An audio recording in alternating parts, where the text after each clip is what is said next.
जी बिस्मिल्लाहिर्रहमानिर्रहीम अस्सलामु अलैकुम viewers, this is Sadiq Hussain and you are watching your own biology channel Biologism. In today's video tutorial we will discuss about Phylum Hemichordata और आज Phylum Hemichordata को हम थोड़ा सा ही स्टडी करेंगे क्योंकि ये बहुत ही शार्ट एक फाइलम है और इसकी जो करैक्टरिस्टिक्स हैं उनको हम थोड़ा सा स्टडी करेंगे। उसके साथ साथ आपको ये मैं पहले क्लियर करता चलूँ कि हम इसे हेमिकॉर्डेटा कहते क्यों हैं।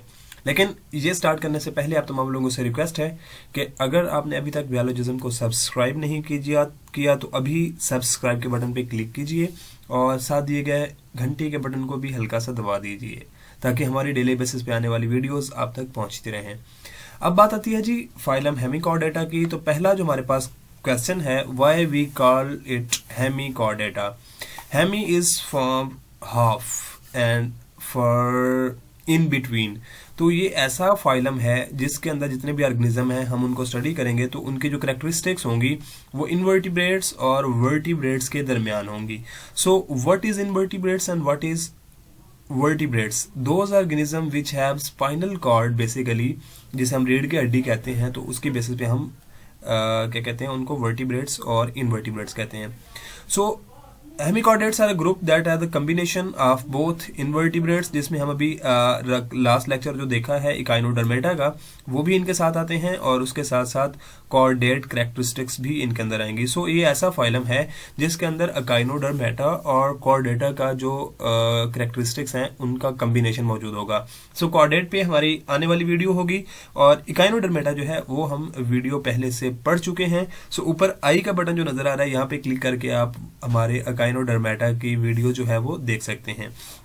उसके साथ साथ आपने ये याद रखना है कि जितने भी हमारे पास क्या कहते हैं हेमिकॉर्डेट हैं, they belong to a deuterostome animal. अब ड्यूट्रोस्टोम क्या होते हैं? ड्यूट्रोस्टोम्स और प्रोटोस्टोम, ये दो ऐसे हमारे पास ऑर्गेनिज्म हैं जिन पे जो ब्लास्टोपोर होती है ड्यूरिंग द डेवलपमेंट, तो एनस फॉर्मेशन होती है पहले या फिर माउथ फॉर्मेशन होती है।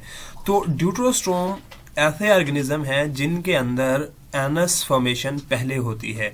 सो हेमिकॉर्डेटा, कॉर्डेटा, जितने भी हायर मैमल्स आएंगे, these all are deuterostomic animals. Those organism which have basically anus formation from blastopore are named as deuterostome. और ऐसे ऑर्गेनिज्म जिनमें एनस फॉर्मेशन ब्लास्टोपोर से या बेसिकली ब्लास्टोपोर ही होता है during the development, mouth formation होगी तो उनको हम प्रोटोस्टोम कहते हैं। देन इसके साथ साथ ये जो हमारे पास हेमिकॉर्डेट्स हैं इनके अंदर ज्यादा करैक्टरिस्टिक्स जो होती हैं उनके अंदर कॉर्डेट्स एनिमल की होती हैं, तो इसी वजह से इन ऑर्गेनिज्म को हम प्री कॉर्डेट्स भी कहते हैं। इसकी जो एग्जांपल है आपके पास। अच्छा, दूसरी बात आपको ये पढ़नी है कि आज की वीडियो में हम इतनी ज्यादा इसकी क्लासिफिकेशन को डिस्कस नहीं करेंगे, जस्ट हम इनकी करैक्टरिस्टिक्स और उसके साथ एक दो एग्जांपल को देखेंगे। तो इनकी जो एग्जांपल है ब्लैनोग्लॉसेस है, यहाँ पे आप देख सकते हैं, और उसके साथ साथ इसकी जो दूसरी एग्जांपल है वो सैकोग्लॉसेस है। सो बहुत ही इस लेक्चर के एंड पे मैं आपको इन दोनों की पिक्चर्स दिखाने की कोशिश करूंगा और उसमें हम उसको डिस्कस भी करेंगे। अब हम मूव करते हैं जी इनकी कुछ जनरल करैक्टरिस्टिक्स की तरफ जो कि आपको यहाँ पे नजर आ रही होंगी। जो पहली बात है इनके अंदर सॉफ्ट टिश्यूज होते हैं, सॉफ्ट बॉडी लेयर होती है, यानी कि इनकी जो लेयर्स होंगी वो सॉफ्ट टिश्यूज होंगी। उसके साथ यहाँ पे वर्म लाइक नेचर जो है इनके अंदर एग्जिस्ट करती है और इस वर्म लाइक नेचर की वजह से एनिमल्स इसलिए इन्हें कहा गया है क्योंकि ये कॉर्डेट के साथ ज्यादा रखते हैं। देन इनकी जो बॉडी होती है वो डिवाइडेड होती है तीन मेनली पार्ट्स में। एक इनका प्रोबॉसेस होता है, उसको भी हम आगे आपको ये डायग्रामेटिकली मैं दिखाता हूँ। देन उसके साथ साथ वहां पे एक कॉलर होता है और उसके साथ इनका ट्रंक रीजन होता है। इनका जो माउथ होता है वो बेसिकली इसी कॉलर रीजन के अंदर होता है। जैसे अगर मैं यहाँ पे बनाने की कोशिश करूं तो ये इनका ट्रंक रीजन होगा। जैसे अगर थोड़ा सा पहले हम इसको ट्रंक रीजन को बना लेते हैं तो बेसिकली इनकी वर्म लाइक स्ट्रक्चर होती है, तो ये इनका ट्रंक रीजन होता है। देन यहां से आगे ये इनका कॉलर रीजन होता है। कॉलर रीजन जो है वो इस तरह सर्कुलर फॉर्म में यहाँ पे लेयर मौजूद होती है, ठीक है। और उसके बाद यहाँ से आगे एक एक्सटेंशन होती है आउटग्रोथ से, जिसे हम प्रोबॉसेस कहते हैं। तो ये इनका थ्री बेसिकली डिवीजन होती हैं इनकी बॉडी के अंदर। देन बॉडी वॉल जो है उसके अंदर यूनिसेलुलर एपिडर्मिस होती है। यूनिसेलुलर एपिडर्मिस का मतलब ये है कि ऐसे सेल जो कि ऐसी लेयर जो कि सिंगल सेल्स पे मौजूद होती है तो उसे हम यूनिसेलुलर एपिडर्मिस बोलते हैं। एंड देन उस एपिडर्मिस के अंदर बेसिकली म्यूकस सिक्रेटिंग सेल्स होते हैं, ठीक है। तो ये म्यूकस सिक्रेशन जो है ये भी यहाँ से होती है। उसके बाद हम इनके डाइजेस्टिव ट्रैक की बात करते हैं। तो डाइजेस्टिव ट्रैक इनके अंदर स्ट्रेट होता है और कंप्लीट डाइजेस्टिव सिस्टम होता है। इनके अंदर माउथ भी आपको देखने को मिलती है, देन एसोफेगस, स्टमक और देन जो है यहाँ पे एनएस हमें देखने को मिलती है। But may also have the variation ये का मतलब ये है कि आपके पास जो डाइजेस्टिव ट्रैक होते हैं उसकी दो टाइप्स होती हैं। एक तो ये होगा कि उसके अंदर एक ही सिंगल स्ट्रेट ट्यूब मौजूद है, तो ऐसे डाइजेस्टिव सिस्टम को हम ट्रैक्ट स्ट्रेट सिस्टम बोलते हैं। लेकिन कुछ सिस्टम ऐसे होते हैं जो कि हमें हायर कैरेक्टर के अंदर देखने को मिलेंगे, वहां पे कन्वोलेटेड ट्यूब्स जो हैं या कॉइल ट्यूब्स देखने को मिलेंगी। जैसे ह्यूमन बीइंग की बात करें तो यहाँ पे small intestine and large intestine जो है वो कन्वोलेटेड फॉर्म में होती हैं, कॉइल्ड फॉर्म में होती हैं, तो इसको हम वेरिएशन या कन्वोलेटेड डाइजेस्टिव ट्रैक कहते हैं। तो इसके अंदर दोनों तरह से हमारे पास यहाँ पे मौजूद हो सकती हैं। देन इनके अंदर सिलोमिक एक्टिविटी जो सिलोमिक कैविटी जो होती है वो भी मौजूद होती है, और बॉडी रीजन जो है वो तीनों रीजन के अंदर होगी, प्रोबॉक्सिस के अंदर भी होगी, कॉलर के अंदर भी होगी, एंड देन उसके साथ साथ ट्रंक सिलोमिक कंडीशन भी मौजूद होगी, जिनको हम ट्रंक सिलोमिक पाउचेस भी कहते हैं। उसके साथ ही रेस्पिरेटरी सिस्टम की हम बात करते हैं तो यहाँ पे सर्कुलेटरी सिस्टम की बात की गई है सबसे पहले।